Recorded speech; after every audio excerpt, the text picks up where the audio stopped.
This is Teach Your Way with BenQ, where educators find ideas that work. Let's get started. Welcome to another episode of Teach Your Way with BenQ. I'm Katy Chen from your beloved Marcom team, and joining us today is our amazing customer success specialist, Crystal Yao.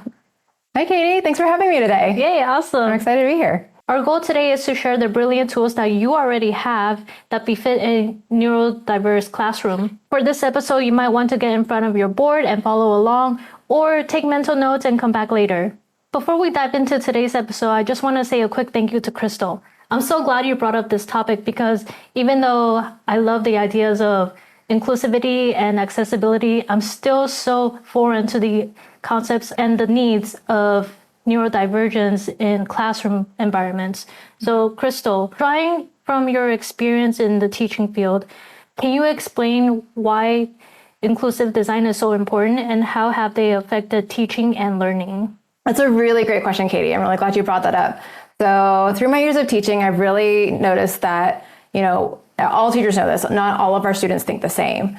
And so in the past, we used to just read things out of a book and then write, but we know through lots of research now that our students that are neurodiverse or even just neurodivergent, they need something more. And so our boards have a lot of features now that support students that are neurodivergent, or just they support a whole classroom full of students that have different ways of thinking.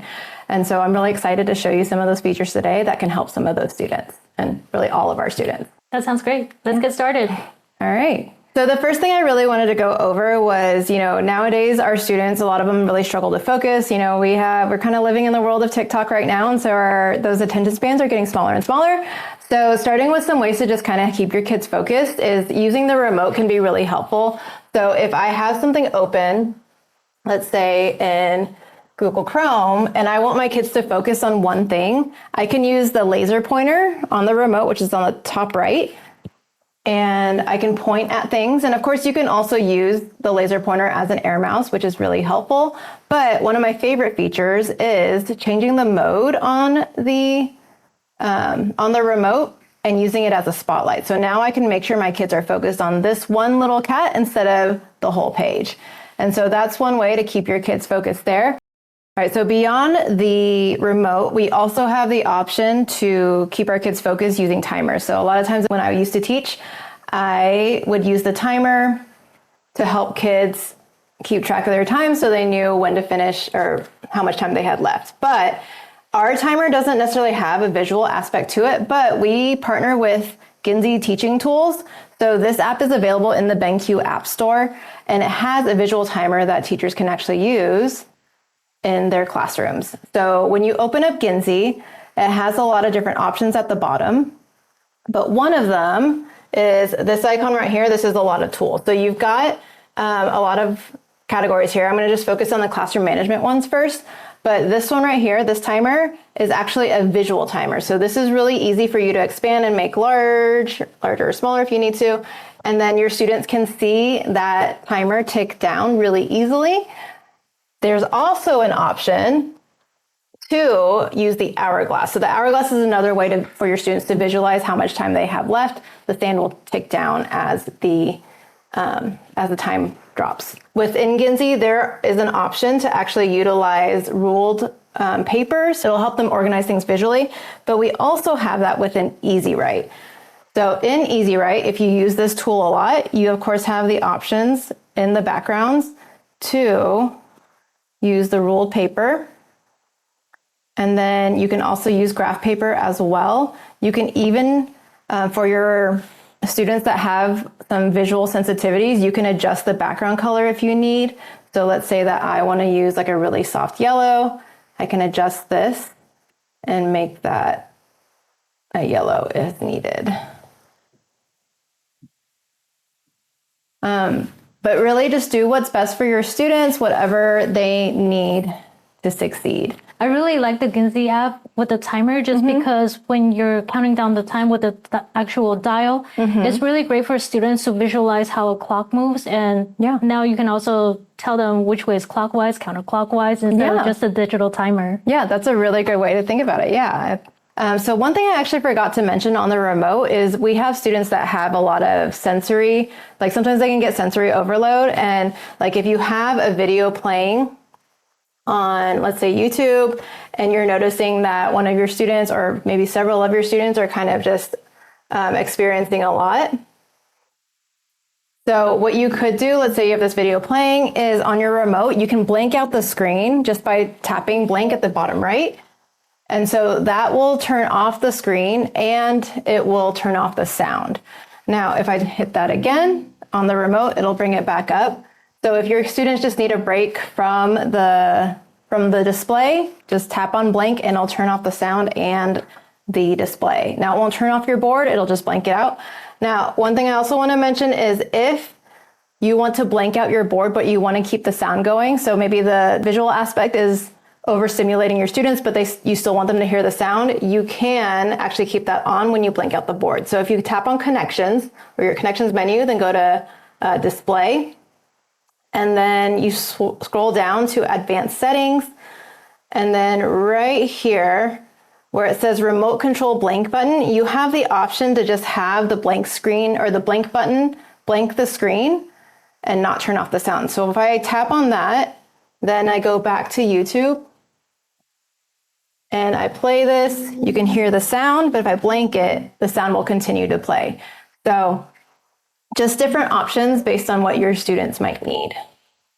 We've just taken some time to go over some ways to help your students focus and then also to help with some sensory sensitivity issues. So now we're going to go into some communication and accessibility tools.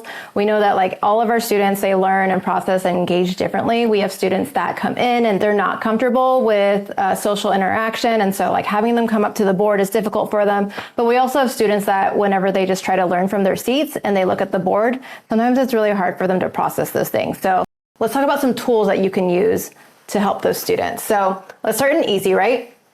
So in EasyWrite, we've got some of those basic tools where you can, write something on the board. And if your students struggle with reading your handwriting or they just process better whenever they're reading actual like font and text, you can take that and circle it, and then you can turn it into a font, but then you can also have it read aloud. So if you have students, like if you turn this into a center and have your students working at the board, if you have a passage or if you have anything in EasyWrite that you want read aloud, the student can easily just tap on that button and hear that be read to them. And just so you know, if you tap and hold on it, you're able to actually change the settings. So you can change the pitch of the voice. You can also change the speech rate. So that could be really helpful for your students depending on where they are. And then you can also, if you have any ESL students or second language learners in your classroom, you can translate things. And so I can select a word, hit translate, or then I can also tap and hold on that, and I can choose different languages that I want it to be translated into. You can just download different packages if you'd like, but that's just one way that you can make reading a little more accessible for your students.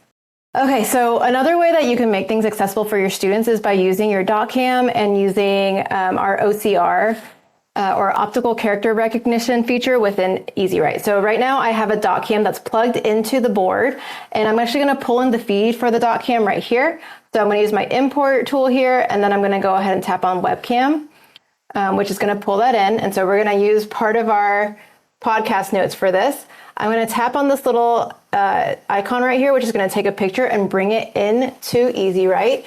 And so now I can tap on the little T that appears.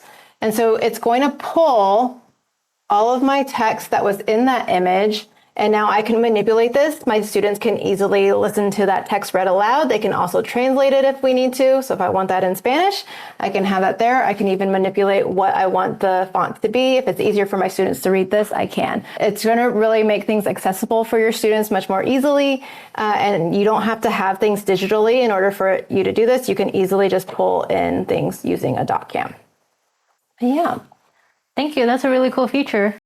All right, so we're going to move on to our next topic, which is something that's so important in every single classroom, and that's creating a welcoming environment for your student or for your students. So we know that our students come from all these different backgrounds, and we want to make sure that they feel welcome and loved in the classroom. So One way to do that is for your students that are they have a lot of social anxiety, and presenting things is really difficult for them. You can use the cloud whiteboarding tool in EasyWrite to make things easier for them. So in cloud whiteboarding, in EasyWrite, if you tap on this, you can click like Start Cloud Whiteboard. If you have a Google Classroom, you can click on Start Google Classroom and post that directly to Google Classroom. But then when you do this, your students are actually able to join your whiteboard session from their seat. And so they just have to go to the link, or they can scan the QR code to make it really easy. And so whatever I do up here, they'll see on their screen, but then I can also, when I come here, their names will populate over here, and I can actually toggle on the little pencil symbol for them. And so they can actually show the rest of the class what they're thinking from the safety of their seat. They don't have to get up in front of the class and present anything. It's going to be right there in front of them, which is going to alleviate a lot of that social anxiety. And so cloud whiteboarding, again, can be really helpful for those students. But another way that you can help alleviate some of that stress for your students is by using InstaShare too. So if your students have the ability to, I highly recommend you do this whenever they need to share something out. You can open up InstaShare and you can actually have them join from their computers, and you'll be able to see all their devices here, and you can manage who gets to share and who doesn't, just all within the host controls. And so this makes it really easy for your students to show everything that they know, but without having to get in front of the classroom, they can just do that from their seat. Also with InstaShare too, something that I wanted to mention is that you can have up to 32 devices connected at a time, and you can have up to 9 devices showing at a time as well. So that could be really great for having multiple students share what they're thinking and what they're learning at the same time. Now, something else that's really helpful for the learning environment, especially when you have a lot of very curious minds and a lot of different brains or a lot of different ways of thinking in your classroom, is using our AI lasso search. So let's say that you're doing a little lesson on cats. Within the floating tool, we have this little AI button, and you've got a little lasso tool right here on the left. So when you tap on that, you're actually able to circle an object, and that will bring up our AI search. So it says that this is an image of a ginger cat resting on a wooden floor with its eyes closed, seemingly relaxed or content. And so it also gives us some concepts and emotions for that. But if you have students that are really curious and they want to ask a lot of different questions, something that your students should know about you is that you don't know everything. And so it's really helpful to be able to use the Ask AI feature and actually ask it a question. So it's going to tell me again what that image is, but then once it's done, I can actually tap and ask it a question. So if I want to know something about cats, I want to say, let's say, how long do cats live? All right. Now it says cats typically live between 12 and 16 years, with some reaching into their early 20s. So if there's something you ever don't know, you can always utilize that lasso search and the AI features in order to actually answer your students' questions right there on the fly. But yeah, that could be really helpful for, again, for that inquiry-based learning. Great, because we all know that we have a million questions, and not just the kids. Yeah, exactly. Thank you so much for joining us today. I hope you learned some features from our BenQ boards that could help support your neurodiverse classrooms. We know, again, that your students are all very different. They all think very differently. So being able to teach in multiple ways and use different tools can be really helpful to all of your students. Thank you for all of that information, Crystal. I believe that inclusivity is a foundation to all of academic, and it's so great that you're sharing all these tools that could level the playing ground for so many students. Now, before we close up, is there anything else that you would like to add to the session? Yeah, I'm actually just wondering, because I know I've been out of the classroom for a few years, but I know that you guys are doing so much wonderful work in your classrooms, and I'm wondering how you guys are utilizing some of our BenQ board tools to help support the different students in your classroom. So if you would please leave something in the comments if you would like to share some really great tools that you're using. and how you're using them. That sounds great.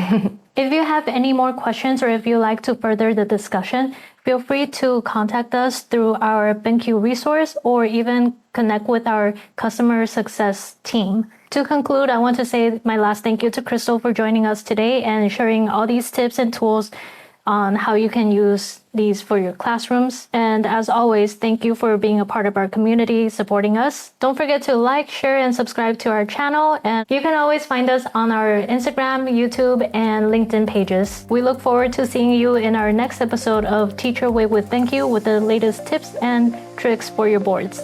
Thank you. Thanks for joining us on Teach Your Way with BenQ. For more resources and teaching inspiration, visit us online at benqboard.com. Don't forget to follow the show so you never miss an episode.